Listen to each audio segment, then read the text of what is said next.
আসসালামু আলাইকুম। Welcome back to another video.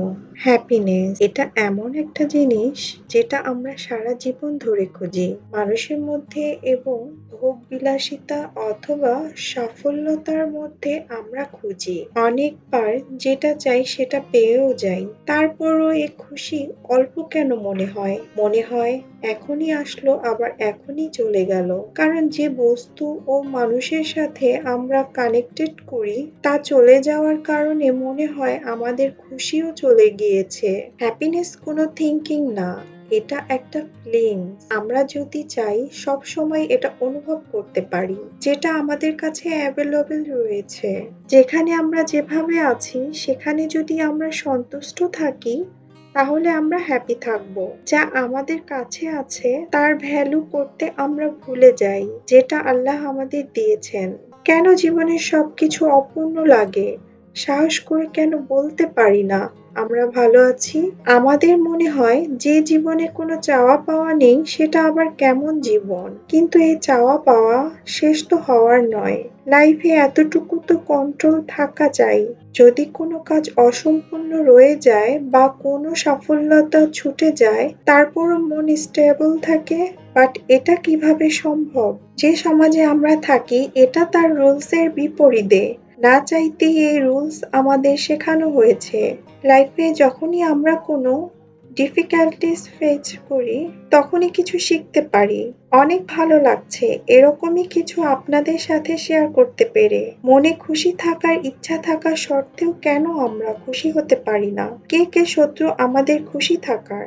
নাম বললে হয়তো আপনাদের খারাপ লাগতে পারে, কিন্তু সত্য তো বলতেই হবে। যে জিনিস আমাদেরকে আপন মানুষ থেকে দূরে রাখে সেটা আমাদের মধ্যেই আছে। তাহলে নিজেদের শত্রু তো নিজেরাই হলাম। এটা যদি না হয় তাহলে আপনারাই বলেন। কোনো একটা জিনিস পাওয়ার আশা করা যে যদি এটা মিলে যায় তাহলে লাইফে সব খুশি পেয়ে যাব। আর ফুল চেষ্টায় সেটা পেয়ে যাওয়ার পরও কতদিন সেই খুশি আমাদের মাঝে থাকে? সে খুশি কতদিন পর্যন্ত থাকে সেটা আপনি আপনার হাতের আঙ্গুলেও গুনতে পারবেন। কারণ এরপর আর একটা নতুন ইচ্ছার জন্ম নেয়। এরপর আরেকটি, তারপর আরেকটি, তারপর আরেকটি। এই সার্কেল কখনোই শেষ হবে না। ম্যাটেরিয়াল আপনাকে কমফোর্ট দিতে পারে, কিন্তু আমরা এটাকেই খুশি মনে করি। আর এই ভুলটাই অনেক ডিজায়ার্সের জন্ম দেয়। সেসব চাওয়া পূরণ করতে গিয়ে নিজেকে দুশ্চিন্তার মধ্যে ফেলে দেই। নিজের লাইফকে বেটার বানানোর জন্য এফোর্ট করা খারাপ কিছু না। প্ল্যান এমনভাবে করেন যাতে সবকিছু আপনার সাধ্যের মধ্যে থাকে। নয়তো আপনি মেন্টালি উইক থাকবেন আর আপনার প্ল্যানও জিরো হয়ে যাবে। আপনার ডিজায়ার্স কোনো ম্যাটেরিয়ালিস্টিক বা অন্যকে ইমপ্রুভ করার চেষ্টাও হতে পারে। যদি পূরণ না হয় তাহলে অনেক কষ্ট লাগে। আপনি কাউকে ইমপ্রুভ করা বা চেঞ্জ করার চেষ্টায় কখনো নিজেকে বা কখনো অন্যকে কষ্ট দেন। ছোট একটা বিষয় মেনে নিতে আমরা সারা জীবন লাগিয়ে দেই যে আমরা কখনো কাউকে চেঞ্জ করতেই পারি না। আর আমরা যেটা পারি তা হচ্ছে নিজেকে পরিবর্তন করতে। তো যে কাজ করা সম্ভব তা করতে চাই না। আর যে কাজ করা অসম্ভব সেটাই বারবার করতে যাই। সেলফ কন্ট্রোল করা শিখতে হবে। সেলফ কন্ট্রোল করা শিখতে হবে। এটা না করে আমরা অন্যকে কন্ট্রোল করার জন্য সারা জীবন চেষ্টা করি। এতে আমরা 1% রেজাল্টও পাই না। ভুল বিষয়ে কাজ করা আমাদের হ্যাবিট হয়ে গেছে। যা যেমন আছে তা সেইভাবে গ্রহণ করতে চাই না। আর চেঞ্জ করার আইডিয়া একটার পর একটা ফেল হয়ে যাচ্ছে। আপনার হ্যাপিনেস কারো মুডের উপর নির্ভর করে না। আপনার খুশির রিমোট কন্ট্রোল নিজের হাতে রাখেন। অন্য কাউকে হ্যান্ডওভার করে ব্লেম গেম খেলার দরকার নেই। আপনার ছোট ছোট খুশির জন্য অন্যের উপর ডিপেন্ড হওয়া কোনো বুদ্ধিমানের কাজ না।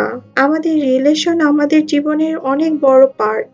তাহলে ওই রিলেশনে এত কেন কমপ্লেইন? আমরা সবাই একে অন্যের থেকে আলাদা। এটা জরুরি না যে আমরা একই ফ্যামিলির বলে সবাই একই রকম হব। Respect everyone opinion. সে ঘরের সবচেয়ে ছোট ব্যক্তিই হয় না কেন। খুশি আমরা ততক্ষণ হতে পারবো না যতক্ষণ আমরা ভয়ে থাকবো। অনেক কিছু লাইফে করতে পারি না ভয়ের কারণে, যে মানুষ কি বলবে। সত্যি বলতে একথা দ্বারা আমরা এতটাই প্রভাবিত হই যে যেকোনো ছোট ছোট কাজ করতে আমরা ওভার থিংকিং করতে শুরু করি। অনেক কাজ আমরা এজন্যই করি কারণ অন্য মানুষ এ কাজ করে, হয়তো সে কাজ করা আমার পছন্দ না। কারণ আমরা ভাবি যেসব কাজ সবাই করে সেটাই ঠিক, কোনটা সঠিক কোনটা ভুল এটা জানা সত্ত্বেও অন্য মানুষ আমাদের কন্ট্রোল করে যায়। যে কোনো ধরনের প্রবলেম হয় না কেন, আপনি হাসি খুশি থাকলে তা বেড়ে যাবে না।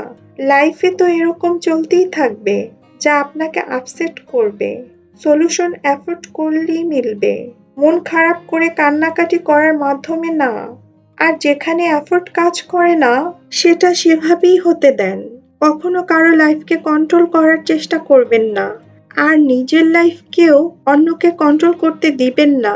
একদিনে আমরা নিজের চিন্তা শক্তিকে কন্ট্রোল করতে পারবো না। মনে রাখবেন এ জীবন দ্বিতীয়বার আর পাবেন না। তো যতটা খুশি থাকতে চান এই জীবনেই তা থাকুন। এরকমই আরো ভিডিও পাওয়ার জন্য আমার চ্যানেলটা সাবস্ক্রাইব করতে পারেন। দেখা হবে অন্য আর এক ভিডিওতে। সবাই ভালো থাকবেন। আল্লাহ হাফেজ।